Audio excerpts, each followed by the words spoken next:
बिस्मिल्लाहिर्रहमानिर्रहीम अस्सलाम वालेकुम मोअज़्ज़ज़ सामीन, कैसे हैं आप लोग? तबीयत से ठीक है? उम्मीद करता हूँ आप बिल्कुल ठीक ठाक होंगे। आज का lecture industry point of view से और उन लोगों के लिए जो पावर हाउसेस में काम करते हैं उनके लिए बहुत अहम है। आज के लेक्चर में हम लेके आए हैं अंडरग्राउंड पावर सिस्टम कि जो हम अंडरग्राउंड पावर केबल्स बिछाते हैं ये कहाँ पे बिछाई जाती हैं, इनका किरदार क्या है और ये केबल कितनी कॉस्टली हैं, इनकी इकसाम क्या है, ये सब कुछ आज की वीडियो में डिस्कस होने वाला है। आप साथ रहिएगा। लेकिन ठहरें, उससे पहले आप मेरे चैनल को ज़रूर सब्सक्राइब करें ताकि आपको मेरी फ्यूचर में आने वाली वीडियोस मिल सकें। हम आप लोगों के लिए रिसर्च बेस्ड वीडियोस लाते हैं। मोस्टली हमारे तलबा और जो इंडस्ट्री में काम करने वाले टेक्नीशियन हैं उनकी तरफ से जो क्यूरीज आती हैं या प्रॉब्लम्स आते हैं, उन्हीं प्रॉब्लम्स के ऊपर हम कोशिश करते हैं कि वीडियो बनाएं। हमने पहले मीटर्स के और इंस्ट्रूमेंट्स के ऊपर बात की थी जिसमें हमने बताया था कि ampere metre, volt meter, multimeters को कैसे सर्किट के साथ या सिस्टम के साथ लगाते हैं। उसके बाद इलेक्ट्रिकल कंपोनेंट के बारे में भी हमने बात की थी। तो अब हमने पावर जनरेशन, डिस्ट्रीब्यूशन और ट्रांसमिशन के ऊपर वीडियोस बनाना शुरू की हैं। तो आज की वीडियो में हम बात करेंगे अंडरग्राउंड पावर केबल्स की इकसाम कौन कौन सी हैं और कौन सी किस्म कहाँ पे इस्तेमाल होती है और अंडरग्राउंड पावर सिस्टम को बिछाने के तरीके कौन कौन से हैं। इन सब के ऊपर आज बात होने वाली है। हमारे साथ रहिएगा, देखते हैं स्लाइड्स के जरिए आपको एक्सप्लेन करने की कोशिश करते हैं। जी बिस्मिल्लाहिर्रहमानिर्रहीम। आज हम बात करने जा रहे हैं अंडरग्राउंड पावर केबल्स पे। स्लाइड्स के जरिए मैंने ये स्लाइड्स बनाई हैं हमारे वो लिसनर जो मोस्टली इंग्लिश मीडियम में पढ़ रहे हैं वो भी इसको समझ सकें, और वो स्टूडेंट जो हमारे 2 साल डिप्लोमा होल्डर जिनको आसान उर्दू में चाहिए उनको भी हम आसान उर्दू में साथ साथ ट्रांसलेशन करके बताए जा रहे हैं, और जो इंडस्ट्री में हमारे दोस्त हैं वो भी इससे सहारा ले सकते हैं। बेसिकली ट्रांसमिशन और डिस्ट्रीब्यूशन के मकासद के लिए मसलन अगर एक ऐसा सिस्टम बना लिया जाए कि एक जगह से दूसरी जगह पावर पहुंचाने वाले कंडक्टर को मुकम्मल तौर पर इंसुलेटेड रखे जाएं और उन्हें मुख्तलिफ तरीकों से ज़ेर ज़मीन बिछाया जाए, तो इसे अंडरग्राउंड केबल सिस्टम कहते हैं। अंडरग्राउंड केबल सिस्टम बेसिकली वहाँ पे हम इस्तेमाल करते हैं जहाँ पे हमें बहुत ज़्यादा पॉपुलेशन वाला एरिया होता है या जहाँ पे हमारी टेलीकम्युनिकेशन की तारें जा रही हैं, मवासलाती निज़ाम डिस्टर्ब होता है ओवरहेड सिस्टम से, वहाँ पे हम अंडरग्राउंड पावर सिस्टम इस्तेमाल कर लेते हैं। और ख़ासकर इसमें याद रखने वाली बात ये है कि इसमें रेशादार कॉपर कंडक्टर या स्टैंडर्ड कंडक्टर इस्तेमाल होता है। एल्यूमीनियम का भी इस्तेमाल कर सकते हैं ताकि ये लचकदार हो तार और इसको आसानी से मोड़ा जा सके। अब रेशादार तार का आम तौर पे कंपोजिशन बनाते हैं, शुरू वाला जो होता है 3 का, फिर उसके ऊपर 7, फिर 19 और फिर 37, इस तरह कंपोजिशन इस्तेमाल किए जाते हैं। लंबे फासले तक ज़ेर ज़मीन केबल इस्तेमाल नहीं की जा सकती क्योंकि लंबाई ज़्यादा होने से केबल की चार्जिंग करंट बहुत ज़्यादा हो जाती है जिससे ट्रांसमिटेड पावर कम हो जाती है। इसलिए अंडरग्राउंड केबल्स को वहाँ इस्तेमाल किया जाता है जहाँ ओवरहेड सिस्टम इस्तेमाल किया ना जा सके। इसी तरह अंडरग्राउंड केबल की ज़रूरत क्यों पेश आई है? पब्लिक सेफ्टी या हादसा से बचाव के लिए भी हम अंडरग्राउंड अच्छी सोसाइटीज़ में इस्तेमाल करते हैं। माहौल की खूबसूरती वगैरह बरकरार रखने के लिए भी सोसाइटीज़ इस्तेमाल करती हैं। मवासलाती निज़ाम में मुदाखलत वगैरह से बचाव के लिए यानी कि टेलीकम्युनिकेशन सिग्नल्स की इंटरप्शन होती है, इस वजह से भी हम अंडरग्राउंड केबल बिछाने की ज़रूरत होती है। ये आपके सामने केबल की बनावट ज़रा बना दिखा दी गई है क्योंकि ये थोड़ी-सी केबल कॉस्टली होती है, तो इस बुनियाद पे ये होती है। इसमें आप देख रहे हैं ज़रा कि जनाब एक शुरू में कंडक्टर होता है, कंडक्टर स्क्रीन कंडक्टर के ऊपर होती है, फिर इंसुलेशन स्क्रीन आ जाती है, इंसुलेशन आ जाती है। इंसुलेशन के बाद वहाँ पे लेड की शीट वो इस्तेमाल किया जाता है। उसके बाद मेटालिक या लेड का शीट, फिर आर्मरिंग करते हैं। आर्मरिंग से पहले एक बेडिंग का प्रोसेस होता है। बेडिंग करते हैं वन बाय वन, इसको समझते भी जाते हैं कि ये क्या है, ये आगे जाके आपको नज़र आ जाएगा। सबसे पहले चलिए ये बता दें कि इसके फ़ायदे और नुकसानात क्या हैं। इस अंडरग्राउंड केबल का फ़ायदा ये होता है कि लॉन्ग लाइफ़ होती है। उसके साथ-साथ इसकी जनाब इस पे लाइटिंग वगैरह के असरात का नहीं पड़ सकते, मौसमी असरात इस पे नहीं पड़ सकते। मेंटेनेंस कॉस्ट कम है, फॉल्ट आने के चांस कम होते हैं और वोल्टेज ड्रॉप भी कम होते हैं। तो इसके ड्रॉबैक्स ये होते हैं कि जनाब बहुत महँगा सिस्टम है, इंस्टॉलेशन करने के लिए हमें ज़्यादा मेहनत की ज़रूरत पड़ती है। तो कंस्ट्रक्शन में सबसे पहले कोर या कंडक्टर आ जाता है। केबल्स एक या एक से ज़्यादा कोर्स पर मुश्तमिल होती है, जिनकी तादाद का इन्हसार सर्विस की नौइयत पर होता है, यानी कि हम कैसा सिस्टम लगाना चाहते हैं। हर कोर में एक से ज़्यादा कंडक्टर भी होते हैं, जिनकी तादाद का इन्हसार करंट के गुजारने की सलाहियत पर होता है कि हम कितने एम्पेयर केबल से करंट गुजारना चाहते हैं। केबल में लचक पैदा करने के लिए बारीक रेशादार कंडक्टर्स इस्तेमाल किए जाते हैं। ये कंडक्टर्स कलईशुदा कॉपर या एल्यूमीनियम के भी हम बनाते हैं। नेक्स्ट इंसुलेशन आ जाती है। हर कोर के कंडक्टर पर मुनासिब मोटाई की इंसुलेशन भी चढ़ाते हैं। इंसुलेशन की मोटाई का इन्हसार वोल्टेज की नौइयत पर होता है, ताकि इंसुलेशन हमारी कारगर भी हो और हमारा कंडक्टर भी सेफली कंडक्ट करे करंट को कैरी करने के लिए।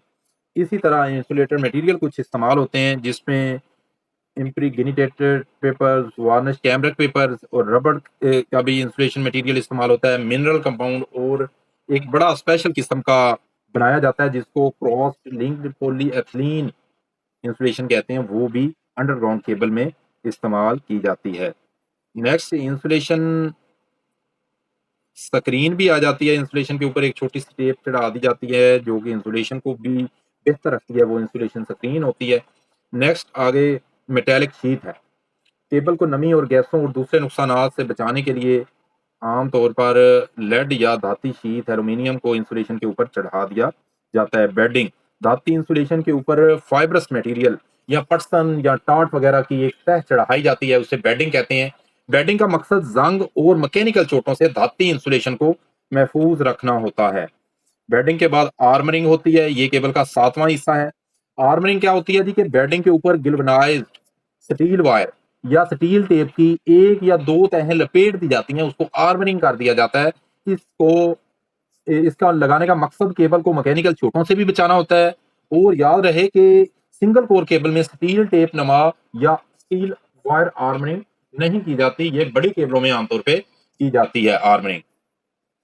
सर्विंग आ गया। सर्विंग होता है कि आर्मरिंग को फजाई हालात मसलन नमी, जंग और मौसमी असरात से बचाने के लिए उसके ऊपर फाइब्रस मटेरियल यानी पटसन वगैरह की तह चढ़ा दी जाती है। इसको हम सर्विंग कहते हैं। ये कंस्ट्रक्शन में दिखाई गई है, जिसमें conductor, paper insulator, lead sheet, armouring, bedding, serving दिखाई गई है।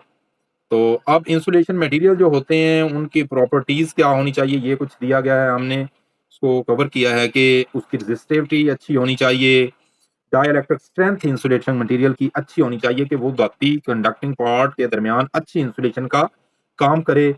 लो थर्मल कोएफिशिएंट होना चाहिए उसका, वाटर अब्जॉर्प्शन लो होनी चाहिए, परमिटिविटी की पावर लो होनी चाहिए, इनफ्लेमेबल ना हो, नॉन इनफ्लेमेबल हो, केमिकल स्टेबिलिटी और केमिकल असरात उस पर असर ना करते हों, मैकेनिकल स्ट्रेंथ अच्छी हो कि मैकेनिक चोटों से भी केबल की हिफाजत करे, और इसी तरह टेम्परेचर से भी हिफाजत करे, और उसकी टेंसाइल स्ट्रेंथ या प्लास्टिसिटी अच्छी होनी चाहिए। ये एक इंसुलेशन मटेरियल की प्रॉपर्टीज होनी चाहिए।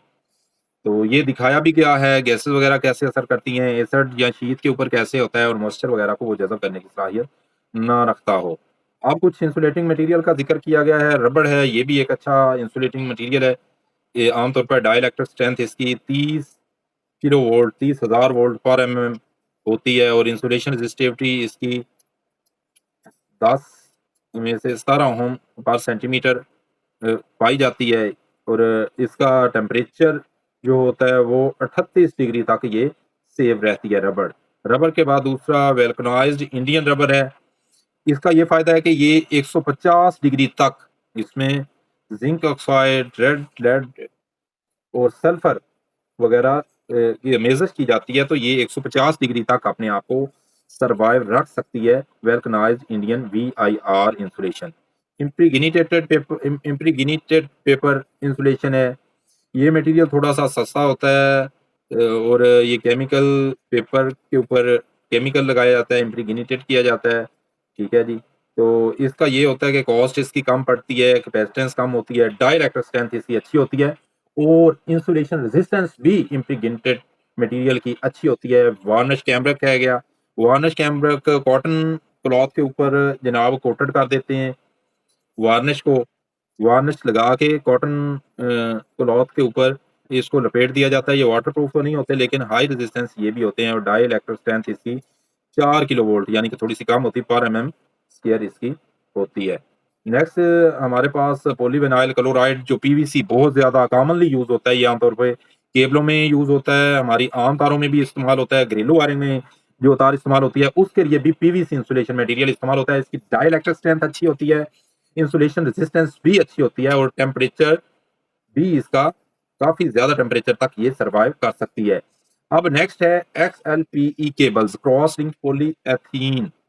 ये एक बड़ी ही हाई स्टैंडर्ड बहुत अच्छी केबल बनाई जाती है जो कि अंडरग्राउंड मकासद के लिए और दूसरे खास पर्पज के लिए इस्तेमाल होता है, लेकिन ये कॉस्टली होती है और इसका टेम्परेचर रेंज बहुत ज्यादा होती है, 250 mm से 300 सेंटीग्रेड, 250 डिग्री से 300 डिग्री तक ये सरवाइव कर जाती है और गुड इंसुलेशन प्रॉपर्टीज भी हैं। डाई इलेक्ट्रिक स्ट्रेंथ थोड़ी सी इसकी कम होती है, लेकिन मैकेनिकल चोटों से हमारी केबल को बहुत हिफाजत करती है। पावर अब्जॉर्प्शन यानी कि पानी को जज़ब करने की सलाहियत भी इसकी नहीं होती, पानी को भी जज़ब नहीं करती, तो आम तौर पे इस केबल को 250 डिग्री तक हम यूज कर सकते हैं और शॉर्ट सर्किट कंडीशन में भी ये सर्वाइव करती है। इसको हम 33,000 वोल्ट की रेंज में अंडरग्राउंड केबल्स लगानी हो या ऐसी हसास जगहों पे लगानी हो, वहां पे इस केबल को इस्तेमाल करते हैं। आगे इसके डिटेल में भी पढ़ेंगे। ये इसकी डायग्राम जरा दिखाई गई है, इसके अंदर काफी सारी तहें होती हैं और इसको एक स्पेशल पर्पज के लिए हम बनाते हैं। नेक्स्ट, केबल की क्लासिफिकेशन आ गई है वोल्टेज के लिहाज से, कि वोल्टेज लेवल के लिहाज से केबल की क्लासिफिकेशन आ गई है जी। तो वोल्टेज लेवल में हमें देखना होगा, सबसे पहली टाइप इसमें आ जाती है कम दबाव वाली या लो टेंशन केबल। ये जो लो टेंशन केबल होती है ये 1000 वोल्ट तक इस्तेमाल होती है। इन केबल्स में पेपर, वार्निश कैमरिक, वेल्कनाइज्ड बिटुमेन और रबड़ को इंसुलेशन मटेरियल के तौर पे इस्तेमाल किया जाता है। सिंगल कोर केबल्स, कम दबाव वाली केबल्स ये होती हैं।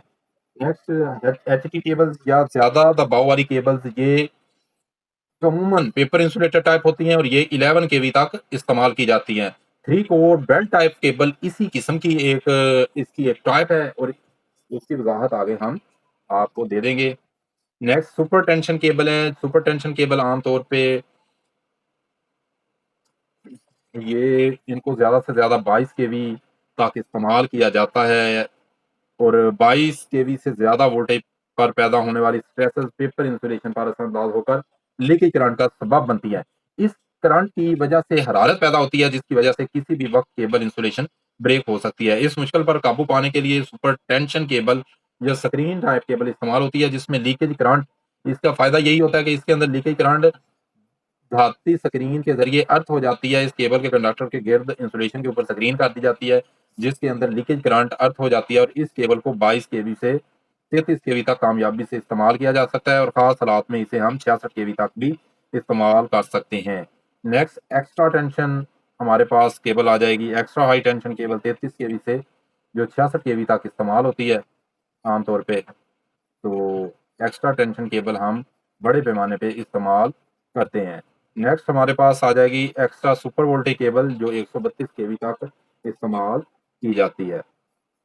ये केबल की क्लासिफिकेशन थी। एक्स्ट्रा टेंशन केबल आपको दिखाई गई है, इसके अंदर मुतअद्दिद किस्म की कोर्स भी दिखाई गई हैं। बड़ा अच्छा इसके ऊपर शीट लगाया जाता है, लेड शीट के साथ कंडक्टर होता है, फिर पेपर इंसुलेशन होती है। तो ये इसका क्रॉस व्यू आप लोगों के सामने दिखाया गया है। अब इसमें भी आगे डिफरेंट टाइप्स मज़ीद इसकी होती है, बाद में गैस प्रेशर भी ऐड कर दिया जाता है। तो इस टाइप की केबल को ये लो टेंशन केबल दिखाई गई है। केबल्स के कोर होते हैं, ये 3 कोर केबल दिखाई गई है। इसी तरह 3 कोर केबल्स में जनाब हम स्क्रीन एच टाइप केबल्स आमतौर पे एच टाइप केबल्स भी एक जगह पे इस्तेमाल होती है कि जहाँ पे इन सब की स्क्रीन को एक ही जगह पे हम कर देते हैं, इसको आपस में जोड़ देते हैं। और एच टाइप केबल्स में हर कोर को तेल में भिगे हुए कागज से इंसुलेट किया जाता है। हर कोर की इंसुलेशन के ऊपर धाती स्क्रीन यानी चढ़ा देते हैं। हर कोर को इस तरीके से रखा जाता है कि तमाम कोरों की धाती स्क्रीनें एक दूसरे से राब्ता बना सकें। इन तीनों कोरों को के ऊपर एक अजाफी कंडक्टिंग बेल्ट लपेट दी जाती है जो कि कॉपर वूवन फैब्रिक का आता है, उसकी होती है। इस तरह की केबल पर लेड शीट बेडिंग, आर्मरिंग और सर्वरिंग की होती है, मगर इस पर इंसुलेशन बेल्ट नहीं होती। तो ये दिखाया भी गया है, जिसके ऊपर कंडक्टिंग बेल्ट है, लेड शीथ है, बेडिंग है, आर्मरिंग है, सारी दिखाई गई हैं। एसएल टाइप है, एसएल टाइप एच टाइप के बाद आती है। तो एसएल टाइप इसमें सेपरेटेड लेड होता है। ये केबल बुनियादी तौर पर एच टाइप केबल ही होती है, लेकिन इसमें हर कोर की इंसुलेशन के गिर्द मजबूत स्क्रीन को अलग अलग सेपरेट लेड अलग अलग लेड शीट से ढांप दिया जाता है। ये इसकी खसूसियात होती है। तो ये दिखाया गया है। अब इसमें लेड कवरिंग अलग-अलग सब की गई है। एसएल और एच टाइप में यही फ़र्क है। आगे प्रेशराइज्ड टाइप केबल है। इसमें एटमॉस्फेरिक प्रेशर्स को बरकरार रखा जाता है ऑयल के ज़रिए, या इसमें गैस को ऐड करके। ये बड़े पैमाने पे इस्तेमाल होती हैं। 275 केवी और ऑयल फील्ड जो होती है वो 500 केवी तक इस्तेमाल की जाती है। ऑयल फील्ड के एडवांटेज यही होते हैं कि इसमें हाई डाइलेक्ट्रिक स्ट्रेंथ होती है, टेम्परेचर फैक्टर बड़ा हाई टेम्परेचर तक इस्तेमाल किया जा सकता है, और ये ऑयल प्रेशर पेपर इंसुलेशन की तहों को तार रखता है। इन तहों के दरमियान पैदा होने वाले खला को रोकता है। खला की तश्कील भी नहीं हो पाती, और इसी तरह से ये ऑयल लीकेज भी ईज़िली इससे डिटेक्ट हो सकती है। नेक्स्ट हम एडवांटेज करते हैं कि अंडरग्राउंड केबल को बिछाने के तरीके कौन-कौन से हैं। आम तौर पे अंडरग्राउंड केबल को बिछाने के 5 तरीके इस्तेमाल किए जाते हैं। एक हमारा डायरेक्ट बिछाना होता है कि डायरेक्ट लेइंग हो गया, डायरेक्ट कैसे बिछाते हैं। उसके बाद इसको ड्रॉ इन सिस्टम में कैसे बिछाया जाता है। ड्रॉ इन सिस्टम के बाद सॉलिड सिस्टम आ जाता है। सॉलिड सिस्टम के बाद इसको ट्रंचों के ज़रिए या ट्रंच में ट्रेज़ में बिछाना। ट्रेज़ में बिछाने के बाद इनके लिए सुरंग्स भी बनाई जाती हैं। तो ये कुछ इसके बिछाने के तरीके हैं, जिनको देखना बहुत ज़रूरी होता है। तो आते हैं हम पहले सिस्टम पे, ड्रॉ इन सिस्टम या डायरेक्ट लेइंग पे आ जाते हैं। डायरेक्ट लेइंग से मुराद कि इनको डायरेक्ट बिछा दिया जाता है। इसमें तरीका ये होता है कि डायरेक्ट बिछाने में 1.5 मीटर यानी 1.5 मीटर गहराई के अंदर गड्ढा बना दिया जाता है और 45 सेंटीमीटर चौड़ी एक नाली खोदी जाती है। इस नाली में उम्दा रेत की 10 सेंटीमीटर नीचे तय बिछा दी जाती है, फिर ऊपर केबल रख दी जाती है। रेत रेत बिछाने का मकसद ये होता है कि डायरेक्ट बिछाने में कि ज़मीन से नमी को रोकना और केबल को ख़राब होने से बचाना। केबल बिछाने के बाद इसके ऊपर 10 सेंटीमीटर मोटी तय रेत की डाल दी जाती है। रेत पर टाइल्स को बिछाकर नाली को मिट्टी से भर दिया जाता है, ताकि केबल में मैकेनिकल जो स्ट्रेस है या मैकेनिक चोटें हैं, उससे महफूज रह सके। जब एक ही नाली में एक से ज़्यादा केबल को बिछाना हो, तो केबल्स के दरमियान फासला कम से कम हमने 30 सेंटीमीटर का रखना होता है, ताकि केबल की बाहमी हरारत से वो महफूज रह सके, और अगर एक केबल में नुक्स पड़ जाए तो दूसरी केबल को भी उससे बचाया जा सके। ये डायरेक्ट लेइंग मेथड में होता है, और ये दिखाया भी गया है आप लोगों को सामने। अब इसके डिसएडवांटेज भी हैं। फॉल्ट को ढूंढने के लिए फिर खुदाई करनी पड़ती है। ये डिसएडवांटेज हैं। फ़ायदे हैं, इंतहाई सादा तरीका है, कम लागत आती है, ठीक है। और नुकसान यही है कि खराबी और नुक्स को जल्दी ठीक नहीं किया जा सकता। नेक्स्ट ड्रॉ इन सिस्टम है। ड्रॉ इन सिस्टम के अंदर पहले ज़मीन में नाली खोदी जाती है और इस जगह कंड्यूट या डक्ट डाली जाती है, जो कि कास्ट आयरन या कंक्रीट की बनी होती है। इन डक्ट्स के रास्ते में मुनासिब फासलों पर मेन होल्स बना दिए जाते हैं। उसके बाद फिर उन होल्स के ज़रिए डक्ट या पाइपों में से केबल को खींचा भी जाता है। इसलिए इस तरीका को ड्रॉ इन सिस्टम हम कह देते हैं। इसमें 3 डक्ट में से ट्रांसमिशन केबल्स गुजारी जाती है, और चौथी डक्ट हिफाज़ती रिले के कनेक्शन और पायलट वायर वगैरह उसमें से गुजारी जाती है। इस तरीका की एहतियात ये है कि जहाँ डक्ट लाइन सिमत तब्दील कर रही हो, तो उसका रदास या रेडियस काफ़ी बड़ा होना चाहिए, ताकि मेन होल से केबल को बआसानी खींचा भी जा सके, और मेन होल्स का दरमियानी फासला भी कहीं भी ज़्यादा नहीं होना चाहिए। इस तरीका से बिछाई गई केबल को आर्मरिंग की ज़रूरत नहीं होती, बल्कि इसके ऊपर पटसन या टाट की सर्विंग करना ज़रूरी होती है, ताकि डक्ट लाइनों में केबल के खींचने के दौरान उनकी हिफाजत हो सके। केबल को बिछाने का ये तरीका ज़्यादा आबादी वाले इलाकों में इस्तेमाल किया जाता है, क्योंकि खुदाई महंगी और मुश्किल होती है, लेकिन एक दफ़ा कंड्यूट या डक्ट बिछाने के बाद दोबारा मरम्मत और तब्दीली ज़मीन की खुदाई के बगैर की जा सकती है। तो ये ड्रॉ इन सिस्टम है। इसके अपने एडवांटेज हैं, कॉस्टली होता है, महंगे आते हैं, लेकिन इसमें फॉल्ट ढूंढना या हमें तब्दीली करना बड़ा आसान होता है। नेक्स्ट सॉलिड सिस्टम है। सॉलिड सिस्टम में क्या करते हैं कि जनाब, in this system cable is led in open pipes or through dug out in earth along the cable route. The Troughing is a cast iron and treating wood. Troughing is filled with the bitumen after cables is dead. तो drawing system जो है बड़ी अच्छी mechanical strength फ्राहम करता है और इसके साथ साथ पुअर हीट डिसिपेशन है कि हीट डिसिपेशन का इसमें इशू आता है। तो आम तौर पे ये भी सिस्टम हम बनाते हैं कि ज़मीन के अंदर एक नाली बना दी जाती है, उसे पत्थर, सीमेंट या लकड़ी से पुख्ता कर दिया जाता है अंदर को, उस नाली को एक ज़बरदस्त तरीके से। फिर उस नाली के अंदर केबल डाल दी जाती है, केबल के ऊपर खाली जगह को मुख्तलिफ मरकबात, बिटुमन या सॉलिड वगैरह से भर दिया जाता है, उसको ऊपर से कंक्रीट की स्लैब देकर ढाँप दिया जाता है। ये बड़ा ही कॉमन आमतौर पे वर्कशॉप्स और पावर प्लांट्स में मेथड इस्तेमाल होता है। फ़ायदे इसके ये हैं कि फ़ॉल्ट पड़ने का इम्कान बहुत कम होता है, साफ़ और केबल का ये महफूज तरीका है, इसमें केबल नज़र नहीं आती, बैरूनी मुदाखलत और बिगाड़ से महफूज रहती है, मौसमी असरात से महफूज रहती है। लेकिन डायरेक्ट बिछाने के तरीका से ये तरीका ज़्यादा महंगा है, तो हरारत के अखराज की सहूलत कम होती है, तो इस वजह से थोड़ा-सा नापसंदीदा है। आगे नेक्स्ट हमारा है केबल्स इन ट्रेज़। ये दिखाया गया सॉलिड सिस्टम, ये एक देखें सादा सी उस थाली के अंदर बिछाया गया है। तो ट्रेस के अंदर जब केबल को बिछाते हैं, ट्रेस का ये होता है कि ये केबल ट्रेस बिछाई जाती हैं, ग्रिड स्टेशन छतों के साथ या दीवारों के साथ लगा दी जाती हैं, एंगल लगा के, उनके अंदर रैक्स बना दिए जाते हैं और रैक्स के अंदर केबल चला देते हैं। ये चौथा मेथड था केबल ट्रेस के अंदर। अब केबल की जो ग्रेडिंग की जाती है, ग्रेडिंग केबल की 3 तरह से की जाती है जनाब। एक तो कोर के लिहाज से, ठीक है जी, दूसरी उसकी वोल्टेज लेवल के लिहाज से होती है और तीसरी केबल की ग्रेडिंग हम करते हैं उनकी लेवल और उनको बिछाने के लिहाज से। तो नेक्स्ट केबल के अंदर जो फॉल्ट होते हैं, बेसिकली केबल के अंदर 2 तरह से फॉल्ट आते होते हैं, या तो वो ये ओपन सर्किट होती हैं या इसका शॉर्ट सर्किट होता है और तीसरा होता है अर्थिंग फॉल्ट के फेज आपका ग्राउंड के साथ मिल गया या अर्थिंग प्रॉपर काम नहीं कर रही। तो उसको मैगर के ज़रिए भी रेक्टिफाई कर सकते हैं या मैगर के ज़रिए भी चेक कर सकते हैं। उसका तरीका आपको ओपन सर्किट का और शॉर्ट सर्किट का ये अलग से हमारी एक वीडियो है जिसमें ओपन सर्किट टेस्ट और शॉर्ट सर्किट टेस्ट पे बात की गई है। उम्मीद करता हूँ कि आपको अच्छी तरह से समझ आ गई होगी।